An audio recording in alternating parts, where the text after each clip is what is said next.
साक्षी बाज़ार जो पहले व्यवस्था थी उसमें डिस्ट्रिक्ट एडमिनिस्ट्रेशन का सोच है कि उसमें मैं कुछ चेंज करूं ताकि अंदर जो भी बाज़ार में लोग जाएं तो वो तनाव मुक्त होके और एक ऐसे माहौल में मार्केटिंग करें ताकि उनको अच्छा फील हो। तो देख रहा हूं कि कहीं कहीं पे कुछ इलीगल पार्किंग भी चलती है, लोग पैसा वसूलते हैं, तो उस पर हम लोगों ने कार्रवाई शुरू की है। कल ही एक जगह को कुछ टिकट काटते हुए लोगों को पकड़ा गया और उस पर कार्रवाई की गई। मेरा एक प्लान है, मैंने सोच रखा है कि जो हमारे एलटीपी होते हैं, जो नक्शा का किसी भी बिल्डिंग प्लान का नक्शा बनाते हैं अपने क्लाइंट का, उनके लिए मैं एक लेटर इशू करूंगा और ये उनको दायित्व देंगे कि ये आपका रिस्पॉन्सिबिलिटी होगी कि अगर इस जो भी बिल्डिंग प्लान आपने पास करवाया है अगर उसमें डिविएशन होता है तो इसकी जिम्मेदारी मैं आपको बनाऊंगा। तो आपको नियमित रूप से उनका इंस्पेक्शंस करते रहना होगा। देखिए, चुनौती तो बहुत सारी है जिसको मैं पब्लिकली नहीं बोलना चाहूँगा, उसको मैं समाधान निकालूंगा और बहुत जल्दी निकालूंगा। नमस्कार, सुशल संवाद में स्वागत है। मैं शशि भूषण। आज हम जेनेसी में और बात करेंगे। हमारे साथ जो है जेनेसी के स्पेशल ऑफिसर संजय कुमार जी हैं और दुर्गा पूजा को लेकर आपको पता है कि कोलकाता के बाद सबसे ज़्यादा अगर सेलिब्रेट किया जाता है दुर्गा पूजा तो जमशेदपुर में, और एक अलग ही माहौल होता है। और उसके साथ क्या कुछ जो है नई चीज़ें जेनेसी लेकर आ रही है आपको आने वाले समय में, उन तमाम चीज़ों पर हम एक बातचीत करेंगे। सबसे पहले दुर्गा पूजा से ही, इसलिए कि सामने अब दुर्गा पूजा है और उसकी सफाई और प्लानिंग बहुत पहले से शुरू हो जाती है। तो इस बार किस तरह की आप व्यवस्था साफ सफाई से लेकर तमाम चीज़ों को लेकर ध्यान रखते हैं? दुर्गा पूजा के मद्देनज़र हम लोगों ने एक बैठक कर रखी है, जिला से भी निर्देश प्राप्त है। हम लोग के पास ये सूची प्राप्त हो गई कि कितने जगहों पे दुर्गा पूजा होती है और कौन सी जगह ऐसे हैं जिस पंडाल में मेला लगता है। तो दोनों के लिए हम लोगों ने अलग अलग तैयारी कर रखी है। जो मुख्य बिंदु हम लोग हैं वो साफ़ सफाई कैसे करना है, तो इसमें हम लोगों ने अपने पूरे जमशेदपुर को 5 जोनों में बांटा है। उस जोन में अलग अलग क्षेत्र का नामकरण किया गया है, जिसमें हमारे नोडल पदाधिकारी, सैनिटरी इंस्पेक्टर और सुपरवाइज़र को मैंने नियुक्त किया है। वो सुबह और शाम 2 वक्त पे जाके वहाँ पे साफ़ सफाई करेंगे। एक विशेष व्यवस्था हम लोगों ने इस बार जो की है कि हर एक पंडाल में जहाँ पे ज़्यादा भीड़ होती है वहाँ हम डस्टबिन रखें।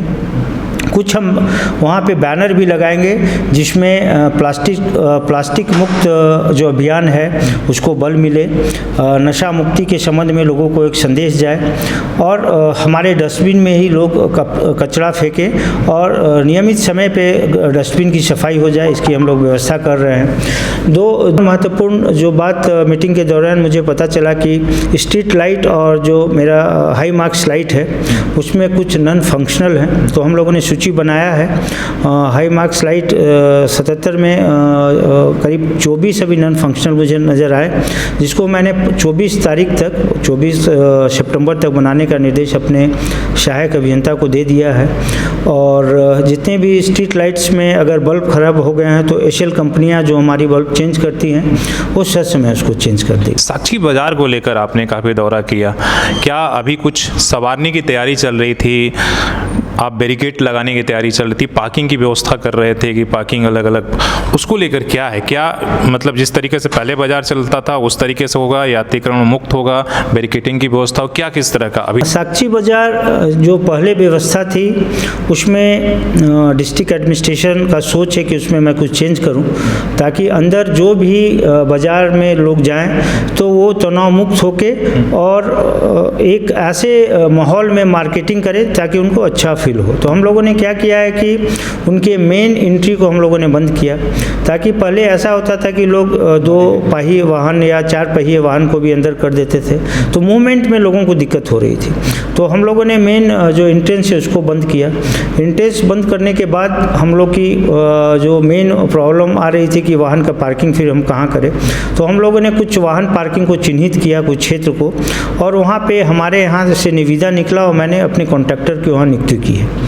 तो कुछ जगहों पे वाहन पार्किंग शुरू हो गई है इसके बावजूद मैं देख रहा हूँ कि कहीं कहीं पे कुछ इलीगल पार्किंग भी चलती है, लोग पैसा वसूलते हैं, तो उस पर हम लोगों ने कार्रवाई शुरू की है।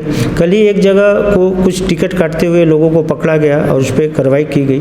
तो ये जो डेली जो समस्या आ रही है उसका समाधान कैसे करें, इस पर भी हम लोग ध्यान दे रहे हैं। लेकिन इस तरह से वाहन पार्किंग का निर्धारण करने के बाद हमको लगता है बैरिकेडिंग लगेंगे या नहीं लगेंगे, दोनों तरफ से नहीं बैरिकेडिंग, हाँ नहीं बैरिकेडिंग तो लगेंगे ही, उसके स्वरूप में थोड़ा चेंज होगा।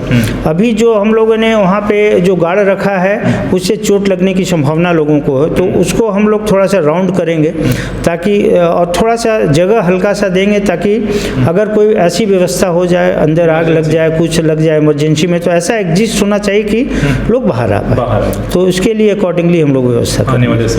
जेनेसी के सामने सबसे बड़ी एक समस्या होती है नक्शा एक को लेकर, सीलिंग को लेकर, इसलिए कि शहर में ऐसे नियम हैं कि आप G+2 से नहीं बना सकते हैं, बाकी शहरों से थोड़ा सा दिक्कत है और उसको लेकर अभी त्वरित कार्रवाई चल रही थी कि भाई जो अगर उल्लंघन करेगा उसका बिजली पानी काट देंगे।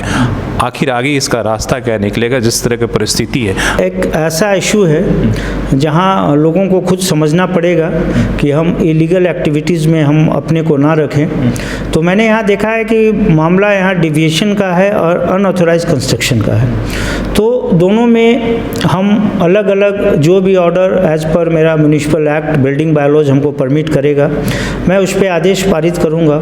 और ये स्वाभाविक है कि इसमें हमको थोड़ा स्ट्रिक्ट रहना पड़ेगा ताकि आगे अनियमितता थोड़ा सा रुके, लोग लॉ अबाइडिंग पर्सन बने, और अगर लोग नहीं मानेंगे तो प्राथमिकी भी दर्ज की जाएगी। जेनेसी के बारे में इन लोगों का है भाई माइंडसेट बन गया कि हाँ चलता है, चलो पहले कर लो, तो उसको चेंज करने के लिए आपको काफ़ी कुछ मेहनत करना होगा उस चीज़।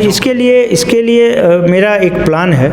मैंने सोच रखा है कि जो हमारे LTP होते हैं, जो नक्शा का किसी भी बिल्डिंग प्लान का नक्शा बनाते हैं अपने क्लाइंट का, उनके लिए मैं एक लेटर इशू करूँगा और ये उनको दायित्व दूंगा कि ये आपका रिस्पॉन्सिबिलिटी होगी कि अगर इस जो भी बिल्डिंग प्लान आपने पास करवाया है, अगर उसमें डिविएशन होता है तो इसकी जिम्मेदारी मैं आपको बनाऊंगा। तो आपको नियमित रूप से उनका इंस्पेक्शंस करते रहना होगा। आप क्या देख रहे हैं, प्राथमिकता और चुनौतियां क्या है आपके सामने? अभी जितना आपने देखा समझा, यहाँ पर का रोज़ मीटिंग भी कर रहे हैं, आप बाहर भी जाकर देख रहे हैं। तो बहुत सारी है जिसको मैं पब्लिकली नहीं बोलना चाहूँगा, उसको मैं समाधान निकालूंगा और बहुत जल्दी निकालूंगा। जहाँ प्राथमिकता की बात है तो मुझे लगता है कि 2-3 प्राथमिकता मेरी बन गई है जिसके ऊपर मैंने काम करना शुरू भी कर दिया है। पहला है कि बस का परिचालन। यहाँ पहले बस परिचालित होती थी, लेकिन अभी कंडम स्थिति में बस आ गई है। उसका MBI का मैं रिपोर्ट ले रहा हूँ, और अगर ये कंडम घोषित होता है तो कैसे नई बसें यहाँ पे चली, इस स्तर पे मैंने सरकार के स्तर पर भी वार्ता शुरू की है। अगर मुझे कुछ बसें मिल जाती है तो मैंने रूट का निर्धारण करना है, और जो इसके संदर्भ में जो DPR बनाएंगे उसके लिए कंसल्टेंट की भी नियुक्ति मुझे करनी है। तो इस दिशा में मैंने कार्य शुरू कर दिया है, और ये मेरी प्राथमिकता है कि मैं यहाँ पे बस का परिचालन शुरू करूँ। दूसरा है कि बहुत सारी नालियाँ हैं जिनका पानी डायरेक्ट स्वर्णरेखा नदी में दूषित पानी जा रही है। तो मैं चाहूँगा कि जो बड़ी नाली है उसका पानी में स्वर्णरेखा नदी में प्रवेश करने के पूर्व मैं उनको STP बनाऊँ, ट्रीटमेंट कराऊँ, सीवेज ट्रीटमेंट प्लांट में बैठाने का मैंने प्रस्ताव तैयार किया है, जिसको मैं सरकार के पास भेजूँगा, और स्वीकृत होने के बाद मैं इस दिशा में काम करूँगा। चलिए, बहुत बहुत धन्यवाद। और हमें लगता है कि जो प्राथमिकता है उसमें आप काफ़ी कुछ सफलता भी मिले। इसलिए जहाँ तक बसों का सवाल हो, आपने देखा होगा कई बार हमने खुद ही सवाल उठाए हैं और किए भी हैं कि भाई जब 50 सिटी बसें आई थी तो उसका परिचालन नहीं हो पाया, जिसके चलते रखते चला कम और यार्ड में रहकर सड़ गया। आगे ऐसी स्थिति ना हो, पहले से प्लान हो। हालांकि हमें लगता है कि इन दोनों कार्य में सफल हो। आगे फिर मिलेंगे और तमाम आपके जुड़े हुए कोई सवाल होगा तो उसको लेकर बातचीत संवाद फिर से जारी होगा। अभी के लिए इतना ही। अपने सहयोगी CH राममूर्ति के साथ मैं शशि भूषण, सोशल संवाद न्यूज़ झारखंड। धन्यवाद।